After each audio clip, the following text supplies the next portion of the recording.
Hello, guys, and welcome back to the Divine Witch Podcast. And it is April 1st, April Fools. Is it a new journey about to begin? Who knows? But as we always do, start our podcast, we're going to tell you about the things that are going on behind the scenes that you just haven't seen yet. So I want to also say I got my co-host back, Hubster. Hello. And he's going to be helping talk with me today as we go through some things and share what's going on. And also today, I've decided that I'm going to choose a topic of the day, after we go through all the Divine Witch podcast and, a certain theme. Since I've had such an interesting time reading this book on Hecate, I want to kind of talk about energy around pagan authors, you know what I mean? And like, when you're reading certain books and the energy you get from it and the experiences that you experience during it. So if you make it past all the Divine Witch stuff and you're just here to listen to some pagan podcast topics and randomness in between, along with our own personal opinions on the things that are going around the world, well, you came to the right place. So the first thing that I want to talk about is, here we are in April. We're a month away from our May Day, aka our Beltane event, which I'm super excited. We did decide to run an ad. So we do got an ad going for that, which has helped out tremendously, getting the word out there, spreading about it, because I did the numbers just recently. And we're up to like $400 in expenses alone for this event. And we're not charging anybody for it, except for bringing a canned food item that's going to go with Hestia's table that's going to be donated. And I think for this round, we're just going to go ahead and donate to Shared Harvest. That way we can show where the donations are going. Because Shared Harvest is going to be one of our main contributors that we give to, because they give to all the different shelters and things around Ohio. So they do really good things there. I've also got my coffee today. I did make the mistake yesterday of having too much coffee. And have you ever had so much caffeine that it literally feels you could clean your whole house with a toothbrush? That's exactly where I was at yesterday. And I think the issue is that the Dunkin' Donuts people see my husband twice in one day. So they were like, oh, he really needs caffeine. And when they made mine, I swear it was mostly espresso. So to those who were in my live yesterday, I do apologize. I am okay, but I was highly caffeinated and I got everything done in my house yesterday that needed to be done, plus some things for today. So, I'm kind of getting ahead of the game here, but that's beside the point. So as I was telling you guys, we're trying to get events out, and we also want to attend some events. And, some of our staff, when we have our meetings, have suggested that we should do like a Pride event. So, Hamilton was suggested, of course, Middletown, where we're located, and Cincinnati. Well, I put in for 2, which was the Hamilton one, which I think I missed the deadline. I haven't heard nothing back as of yet, but it's only been a couple days. I did put in for Middletown. Their deadline hasn't hit yet, but I'm still waiting to hear back from them. I'm going to assume it's going to be anywhere from $50 to $100 to set up an information booth, which it is what it is. That's perfectly normal. Now, when we go to Cincinnati's Pagan Pride, see, I'm always on the Pagan Pride event. Anyway, jumping ahead, too far ahead. For the Pride event that is in Cincinnati for the LGBTQ plus community, which is basically what I'm talking about, not Pagan Pride events. So sorry about the confusion, because my mind is going ahead before my words can keep up. But I looked at theirs, and it's a big event. It's huge. But the issue that I find that we're going to end up having is being able to pay their fees, which from what I'm seeing, it ranges anywhere from $100 to $300 for the day. Ooh-wee. And like, I can put money towards events, here and there, but to throw that kind of lump sum down at once, I can't do. So I don't see Cincinnati being one that we can do at this moment, but I do have hope for the future that eventually we can do something like that where it is in a big city. So fingers crossed in the next couple of years, we can actually do Cincinnati's event. I know there's a lot of pagans in Cincinnati in the Kentucky area, and a lot of us are part of the LGBTQ plus community. So, it's something that I hold dear. We're all about acceptance over here. So it doesn't matter, even if you are pagan and you come to an event and you're just kind of curious to what it's about. We always open our doors to anybody. But speaking of opening doors to anybody, we're going to talk about the Festival of Faiths. Yay. Now, Festival of Faiths, we actually did a couple years ago with Ohio Valley Pagan Society. It was a great experience, got to meet some really amazing people. And basically the concept is you have all these faiths that come together in one building. And you've got dancing, you've got head wrapping going, you've got information booths galore, people singing, people dancing, speeches being made. It's like all the faves coming together into one building and having a blast, kind of like a party without the liquor. Just saying. Yeah. Anyway, so I did reach out to them today. Like I said, it's April 1st. So I did reach out to them today. I'm hoping to hear back, because I would love to sponsor them, and I have enough time to get the money to sponsor them so that, our information and logo can go on their site, and we can also be there at the event and represent our community, answer questions, and kind of intermingle with the other faiths, because Cincinnati around here has a big interfaith, community. Here in Middletown, not so much. I know that there's been a few places that have tried here for Middletown, but it just hasn't worked out. So I want to see what connections I can make, so that way, we can have that open dialogue in the future for different events. So I'm kind of really excited about it. Maybe I'll get to learn about other cultures and different religions that I haven't had the time in my own personal journey to learn about. And that's like the best part, is getting to talk to other people, you know what I mean, who share the same experiences. As a priestess, it's kind of hard sometimes to talk to others who don't understand, to be there for the births, to be there for the deaths, to experience those high and lows of when you see people come and you see their potential, and then you see them hit rock fall, or they just disappear, and you really love their energy. You know what I mean? Like, it's a total different feeling than just being part of the pagan community. So it's kind of nice to be around other people of clergy that understand, no matter if their faith is different, the struggles of being clergy, So I do like that part of the experience. What do you think? I do. I think it's great. Did you have fun last time that you were there? Oh man, I had a blast. Every person that I met was just absolutely great. No conflict between anybody. No. Like, it was just perfect. And we've been more than once and had the same experience every time. Yeah. It's been great. Plus, they always try to give out like free drinks occasionally here and there, and like apples, oranges, bananas, stuff like that. Like, and when I say free, I mean truckloads of this stuff. Like, it is insane. And plus, t-shirts. Those guys' face that was doing that last time. I think it's Siki. It might be, I believe. But they were outside just handing like tons of it out. They had a big truck there. And that's what I'm saying. Like, look at what one can do for an event when faiths come together. Imagine what could happen with the world. You know what I mean? And like, that's how I've always been. Like, when it comes to different faiths, and even in the pagan community, when it comes to different sections within the faith, like, yeah, there's similarities and there's differences, but all together, we're all trying to live. We're all trying to be happy. We all want to care about the environment to some extent, because if we don't have it, then we don't live, and then therefore we're done. It's true.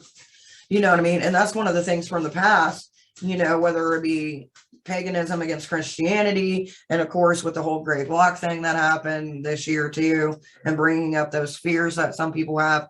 Like, when it comes to that type of thing, you look at it, and even within certain communities, within spiritualism, the looking of the skin tone rather than the actual spiritual side of it. Right.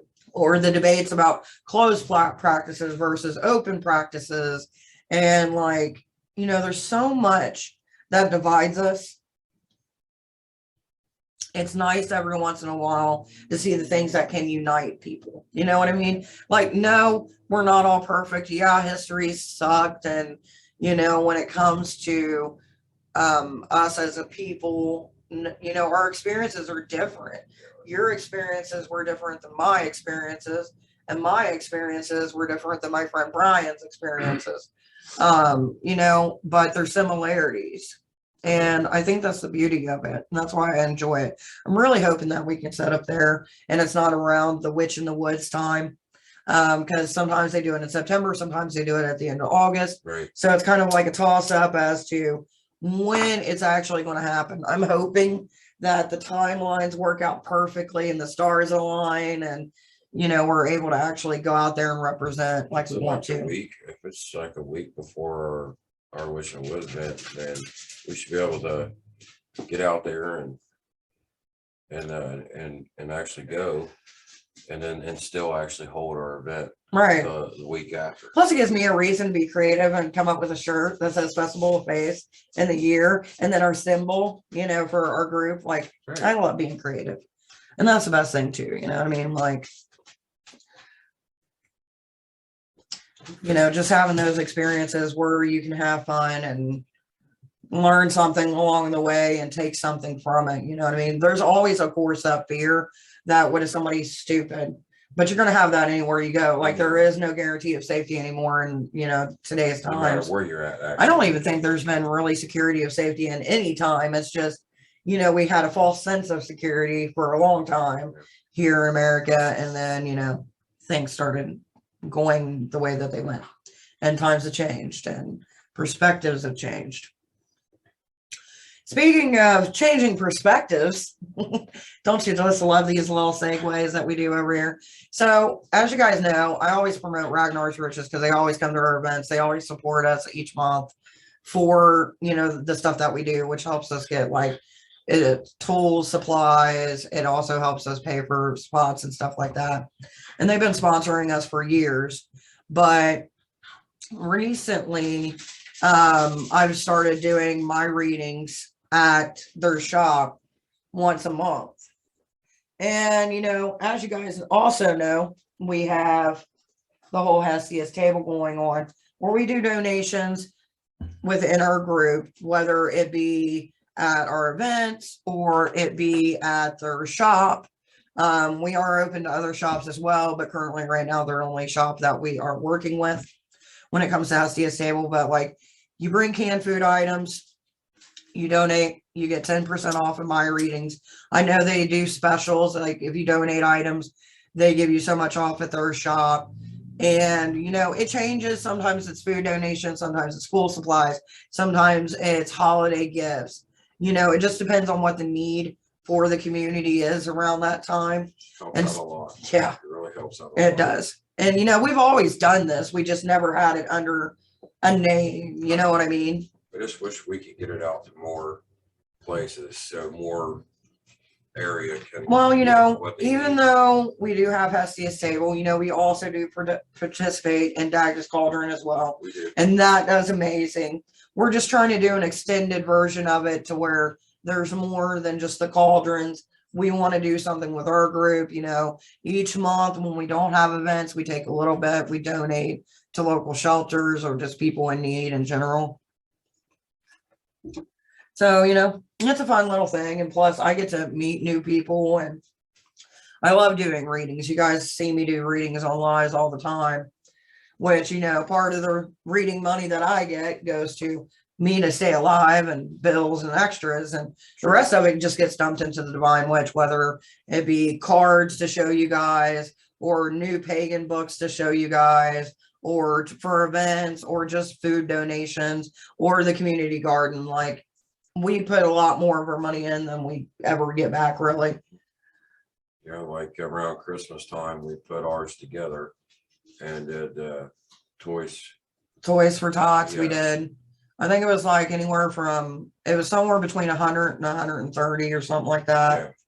But also around that time, we did the tornado relief, which was like 100 or close to 100. Yeah, which they did really well because my work was donating to, and they had the like how much they received, Right. and it was like way up. A lot of So money. they got a lot. And I kind of wonder how they're doing now because a lot of Kentucky got devastated, man. Kentucky is one of those places where it's so beautiful and it's got that country rustic feel. And I know a lot of people make jokes about Kentucky, but realistically, it's not so bad depending where you're at. But there's a lot of places in Kentucky that don't have major factories. And then when they do, bam. You know what I mean? Just Like, goes away, yeah. there goes the economy, there goes jobs if they don't rebuild. You know what I mean? Because that's what's actually running that little town at the time. And, you know, once it goes out, they have no. And it's just hard to see, especially when it was around the holidays, man, seeing kids without a home and, you know, gifts and stuff like that. It doesn't really make up much, but, you know, I'm pretty sure Toys for Tots did some things for around that area too. They done some data when they were running that for Kentucky, and people had posted like all the stuff that they had lost. There's just so much. All their clothing, all their memories of their family, pictures, cars. I mean, they lost everything, and it's bad. It was really bad, but hopefully with the money that they got was enough to help everybody. It's hard, man, especially, you know, if you've lived somewhere forever or that was all you had and then just gone within a flash, you know what I mean? Plus, we also took clothing donations at work for there. They did food and money. So that supposedly there was lots of other businesses doing it too, like Amazon was doing it, Kroger's was doing it for food. Like they got a lot of stuff. It's just crazy, man. And that's what I'm talking about. Like when it comes to like, no matter what you believe in, no matter who you are, when it comes to people who are suffering, it's just like the whole Ukraine thing. You know what I mean? Like that's still going on. Yep. And, you know, you've got people, you know, in the beginning, because, you know, Biden wasn't going over there yet, people in America who it's not even their country. They just see people suffering. Yeah. They're like, okay, I'll go over there. And then they open it up and, you know, if you had combat training and stuff. Well, you know, it's, you know, United States has said enough's enough. These people don't deserve to be treated that way. I don't know, man. I don't get into the whole political side of it, but well, there was innocent people over there dying for nothing. It's just ridiculous. And that's what I'm talking about. Like you get these certain powers and maybe, you know, some people out there will think it's like just another way to control the media and different things like that. But like seeing people suffer, the breaks thing that me. Really hurt me really bad about all this was a man at work told me the other day that an old couple, the man decided to take his wife out on a joyride in his new car over there in Ukraine. They were just driving them out, and one of the enemy tanks shot the car as they were going by and killed both of them. And they was doing no wrong, but he was just taking his wife out on a joyride in his new car and blew him up. And I thought that. But was who really terrible. can afford a new car when you're at war? Well, I guess he had just got it, and that's what the family had said, that he got a new vehicle and he was taking her out basically on the town pretty much for just a joyride and possibly, like a date kind of, but they were married and they were an older couple, and they were out on the street and got hit by a tank shell, and supposedly when they went over and inspected the car, they were still inside of it, but not alive. It was so sad. That's what I'm saying. Innocent people over there are just attacking them, and I think the United States has had enough. Just the regular people's had enough seeing stuff like that. Well, that's what I'm saying. We're getting apart into our society, like I said, with interfaith and stuff like that. Like, where we're trying to be open-minded to other things and to how people feel. Like back in the 90s, no one gave a shit how you felt. Like you either dealt with it or, like, at least where I was at in Ohio, like no one cared. No one cared if you were plus size and had feelings. No one cared if you were poor. They would rather make fun of you than try to help you. Like that was the mentality, and it's shifted so much. Like there has been progress, but there's still so much more to go. There is. And with that being said, things of progress and trying to move on to lighter things, I've got something for you that we're going to be doing here on this channel. So, as you guys know, I've been trying to get our watch time hours up to 4,000, right?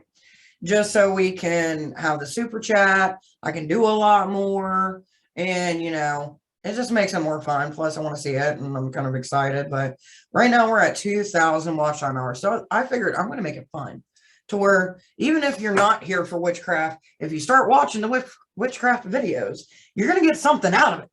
Okay, so here's how it's going to go. Every video I make, there's going to be a hidden word. And starting in the month of May is when I'm going to start this. So, if you want to get yourself ready and prepped and getting into that state of mind of watching every video, you can start in the month of April. Just saying. We normally do about anywhere between 1 to 3 uploads a week. So, not too bad. Not too bad. Put it on every TV you have, every tablet, cell phones. I mean, Devine Witch everywhere, help us out a little bit. But we're attempting to get this. And like I said, I'm going to put code words in all of our videos. It's not going to be in the same section. So you actually have to watch the video to find it. Yeah, right. It's not going to be displayed on the screen, so you can't look for it. You're going to actually have to listen and watch the video. Right. Then write it down. And by the end of the month, we're going to do a live. Those who come in and give all the code words, once we validate if it's right or if it's wrong or whatever, we'll delete all the comments as they come in.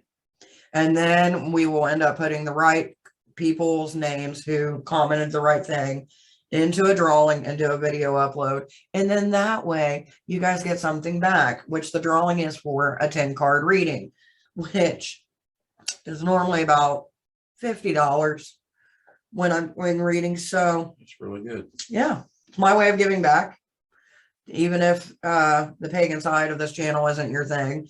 And it's a way to reach my goal because, I'm trying to build it up properly. I'm trying to I just want it. Okay. Like we got to 1,000 and I was like, yes, that's a goal hit.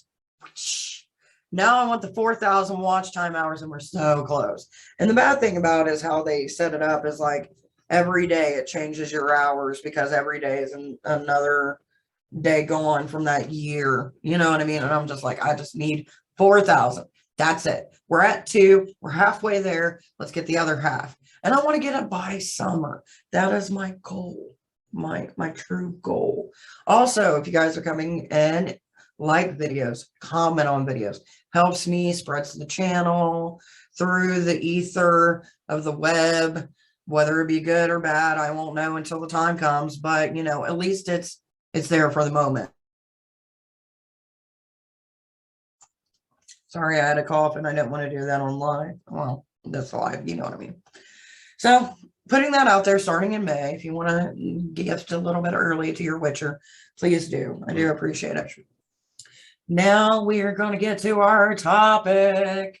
When I told you guys that we were going to talk about energy around pagan authors and things of that, like you guys know, you've seen some of the videos, I am going to do a conclusion video where it's going to be a proper video after I get done with the book that I'm reading and talk about it. But Hecate and the Black Arts by Michael W. Ford has been the most interesting experience I've had with a pagan author. And it's really made me sit here and think about the concept of authors who, when you read their stuff, things happen, whether it be energetically or just something that just clicks that they say, or a validation, or you just have an experience as you're reading the book. And you partly think that you're going crazy. And then the other part's like, no, this is reality. But like, it has been an interesting ride with that book. Like, I've had many people come to the channel and be like, what books do you recommend for Hecate? This is definitely one of the books that I will recommend wholeheartedly for Hecate. Like, hands down, above Keeping Her Keys. Sarita is another good author if you're looking for things to deal with Hecate. I can't remember her books off the top of my head. Let's see if I can find them while I'm sitting here talking. See if the squirrel can do two things at once, because you guys know how that goes. As far as like, you know, when it comes to that. By the way, I will be releasing a video here soon about a Hecate Beltane ritual that you guys can do.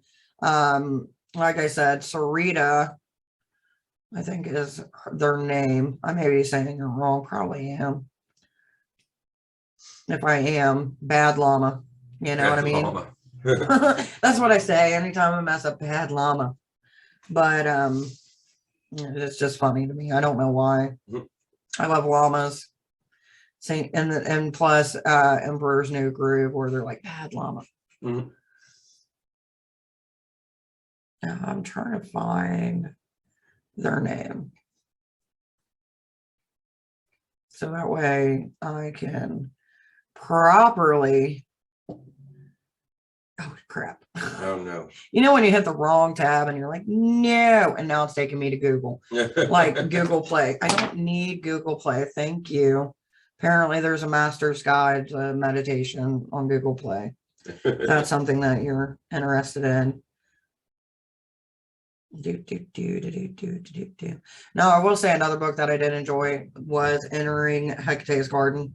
That was by Cindy Barron, or Brannon. Cindy Brannon. Sorry about that. It just popped up and I'm like, I remember reading that book and I really enjoyed it. As far as Keeping Her Keys, it was all right. It was not like my number one go-to, but like it wasn't bad. Like it's a really good source material, and I know they're constantly putting things out with Keeping Her Keys. I even think they got a website. I know they got a website, but a YouTube channel as well here on YouTube. It is awesome. Also, Michael W. Ford does too. I've watched some of his stuff. Like, I like it, but it makes me giggle sometimes. Now, Hecate, a devotional by Pagan Portals, that was good too.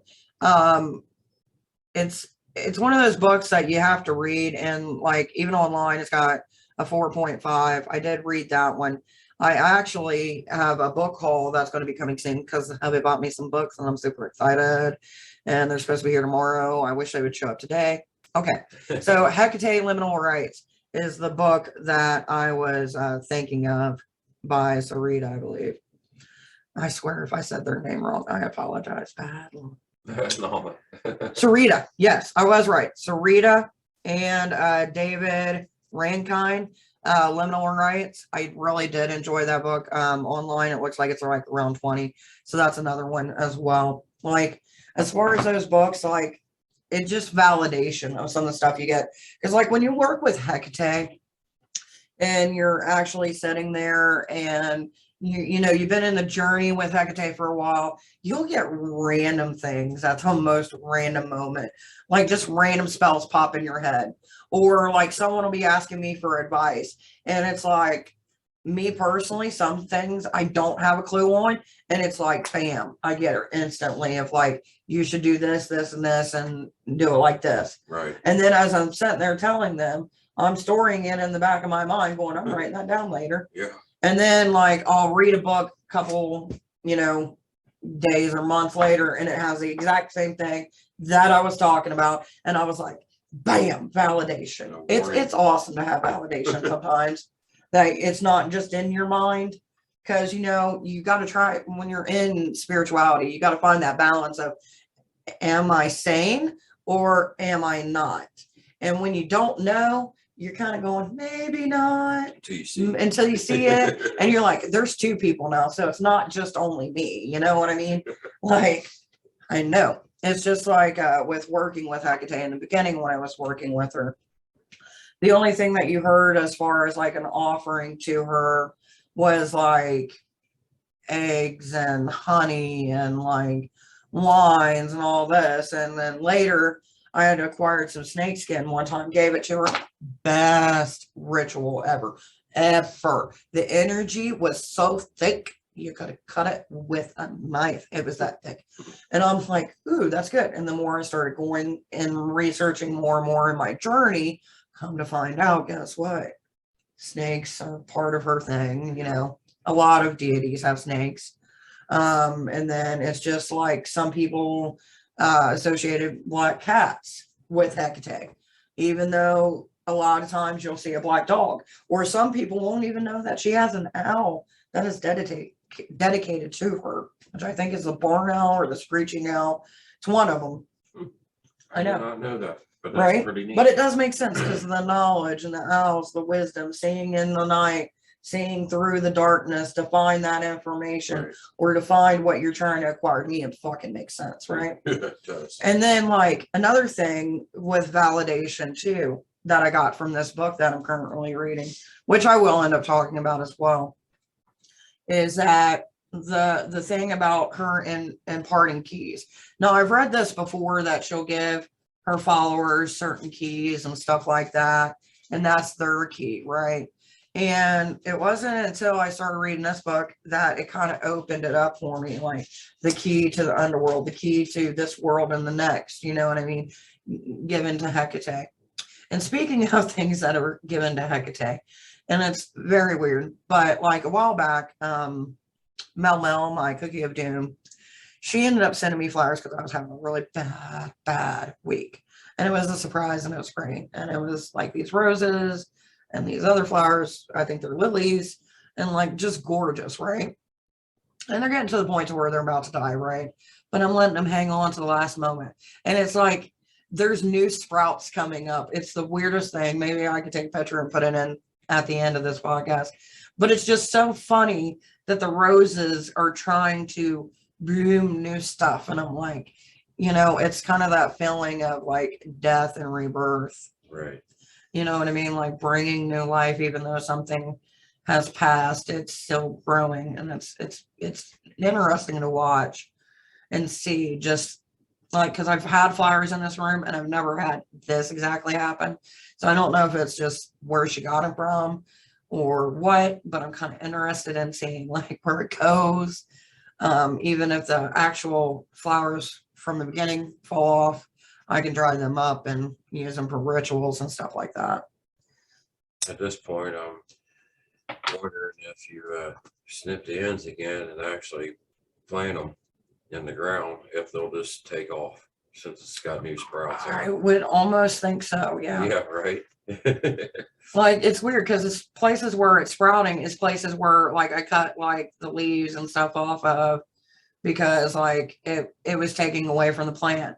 And like some of them, like you can see their leaves, but it looks like a flower is going to eventually come from it. Yep. So I'm like, it's the gift that just keeps on giving. That's right. Yeah. But, you know, as far as like, you know, the pagan authors, I've met quite a bit. There's one that we've had at events, Estrella Taylor. And I like how she writes. It's like she takes you kind of like on a journey. So like when I read her books, it's interesting. You know what I mean? It's not the same feeling that I'm getting from Michael's book that I'm reading, but it's that where it just flows. You know what I mean? And she does got a book coming out with another author who I think his name is Jason, but don't quote me. And that's about the Greek gods. And I did write something for it, but I don't know if it actually made it into the book. But fingers crossed if it did, because it was my experience with Hades. And speaking of Hades, had a nice little conversation with him. Do you ever sit there and like you start a conversation with your deities, you know what I mean? Like almost sort of like a prayer, but you're just kind of like venting, you know what I mean? And then before you know it, you're a blobbering mess because like, I don't know, it's just like, it just drawled out of you, like things that you didn't know you were even thinking of. Yeah, that was me last night. And afterwards, you know, after I was done and, you know, kind of said my thank yous and stuff like that, it was not too much longer later that I was talking with my husband while he was on break. And we're sitting there talking about, you know, what had happened and everything else. And all of a sudden, right beside me, there's this big ball of flashing white light, like so white, it illuminated the dark corner by me. And like you couldn't see through it. It was just in out, but it was like one of those experiences where like time slowed down a little bit and I got to see it. Yep. And I'm like, what the fuck does that mean?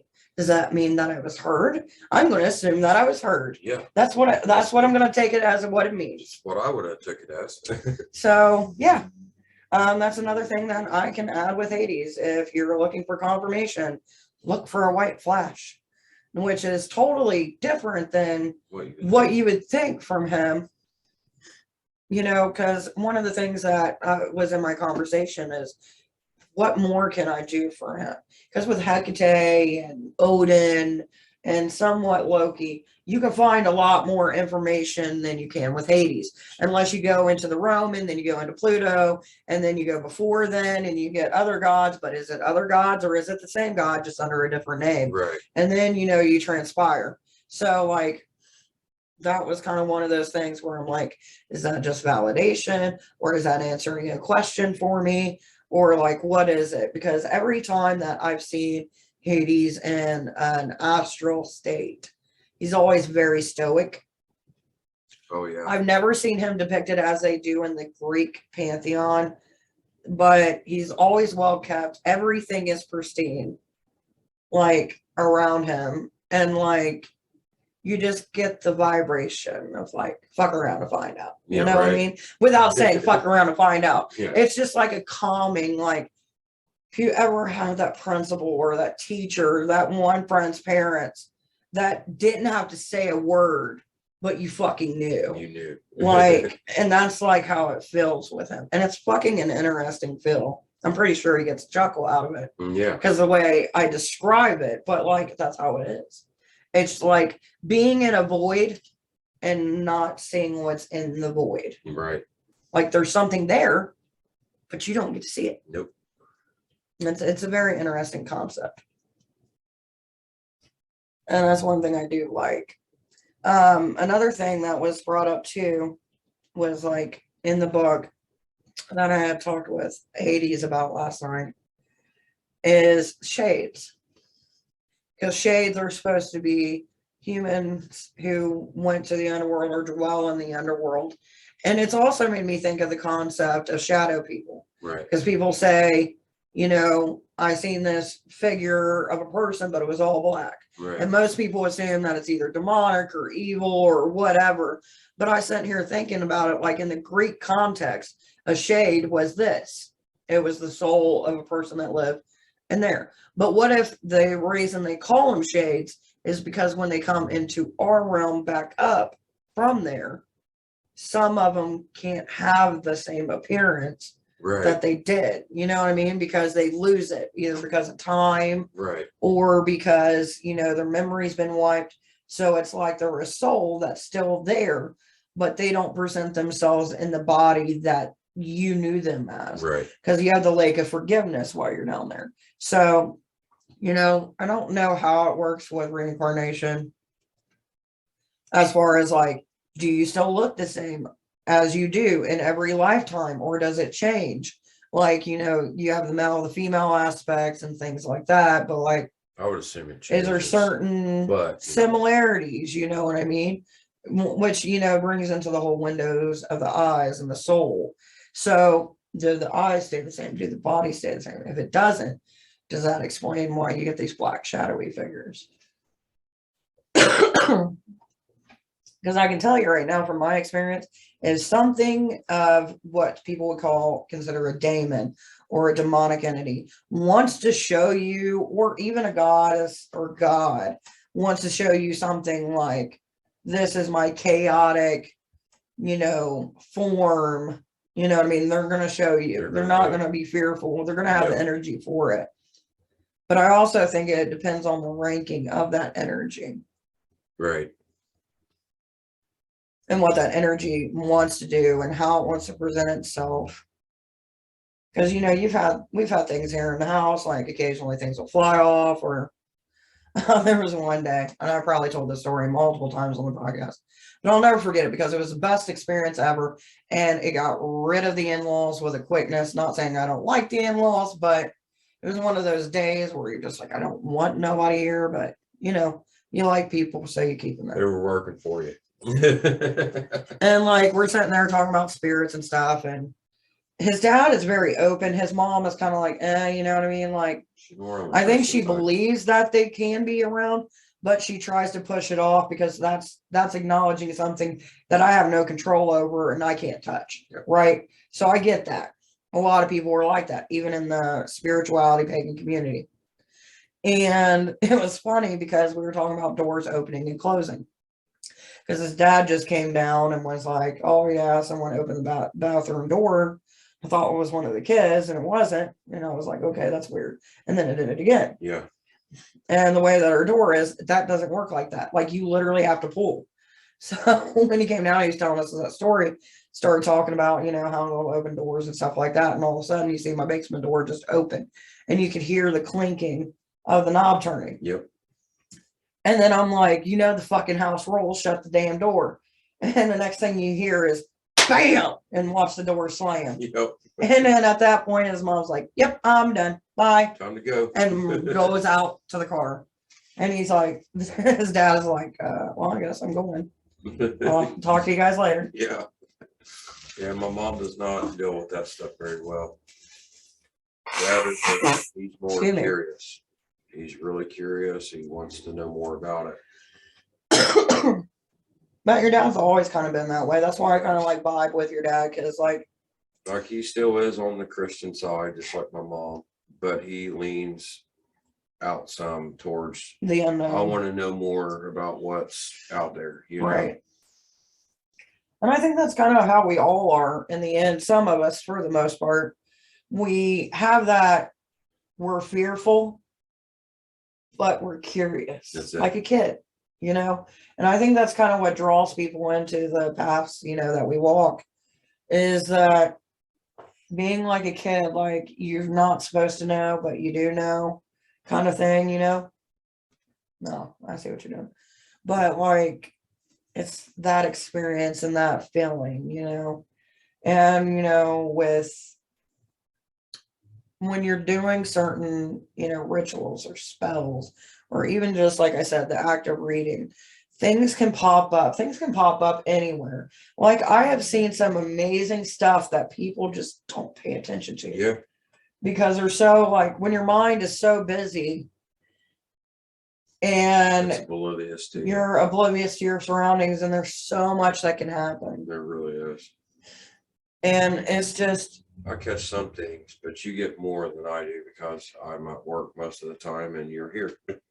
well, not only just here, like going out certain places. Like when we were doing our readings, there was a chap that came in for a reading, and literally I watched a shade or a shadow figure or something come into that shop and follow him. Like, I was just like, wow.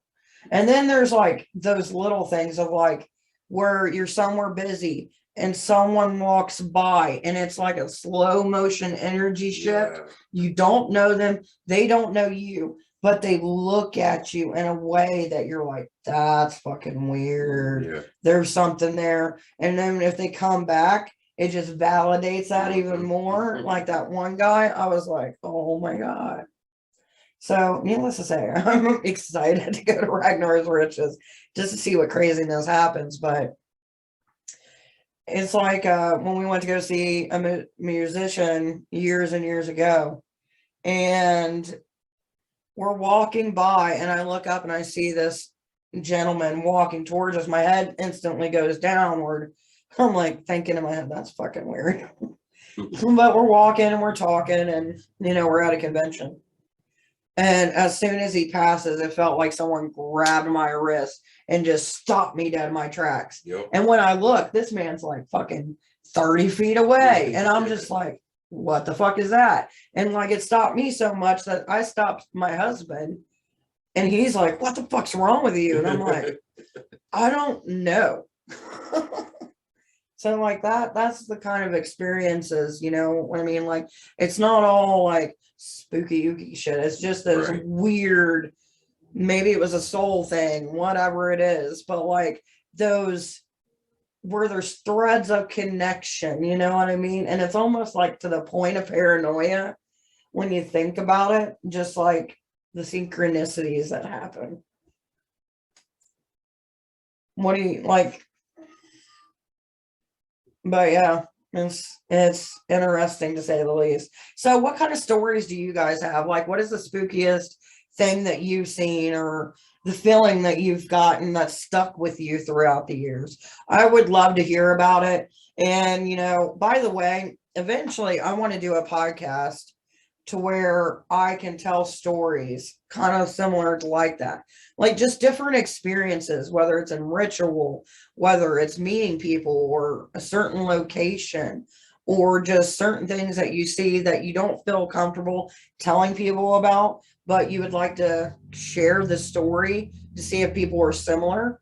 Feel free to write into the Divine Witch, like email me at thedivinewitch@gmail.com. It'll be underneath this video, and let me know your experiences. We'll do a whole video series of just different things that we've experienced and kind of just share and see if anybody's had similar experiences.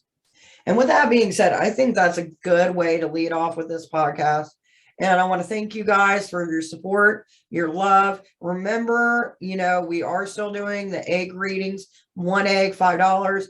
Chance of winning a 1, 3, 5, or 10 card pull. We're going to be doing that all month long in April. So if you guys want to join for a live, you want to get a reading, you want to have fun with it, feel free to. Till next time, guys, I want to say thank you. And always remember, no two witches witch alike. Bye.